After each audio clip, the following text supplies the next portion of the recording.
விஜயகாந்த் ஒரு பெயர் அல்ல, அது ஒரு சகாப்தம். 1952 விஜயராஜாக பிறந்தவர் தனது கடின உழைப்பால் விஜயகாந்தாக மாறினார். சினிமா மீதான தீராத காதலால் 1979 இனிக்கும் இளமை படத்தின் மூலம் வெள்ளித்திரையில் அடியெடுத்து வைத்தார். எத்தனையோ படங்கள், எத்தனையோ வெற்றி.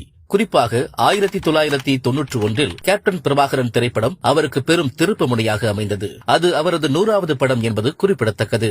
அந்த படத்தின் வெற்றிக்கு பிறகுதான் ரசிகர்கள் அவரை செல்லமாக கேப்டன் என்று அழைக்கத் தொடங்கினர். 1990 பிரேமலதாவை கரம் பிடித்த கேப்டன் திரையில் மட்டுமல்ல, நிஜத்திலும் ஒரு பொறுப்பான குடும்பத் தலைவனாக வாழ்ந்தார். சினிமாவில் வெற்றி கொடி நாட்டிய கேப்டன் 2005 அரசியலிலும் கால் பதித்தார். தேமுதிக என்ற கட்சியை தொடங்கி 2006 சட்டமன்ற உறுப்பினராக வெற்றி பெற்றார். பின்னர் 2011 தமிழக சட்டமன்ற எதிர்க்கட்சி தலைவராக உயர்ந்தார். மக்களுக்காக வாழ்ந்து மக்களுக்காகவே உழைத்த அந்த மாமனிதன் 2023 இவ்வுலகை விட்டு பிரிந்தார்.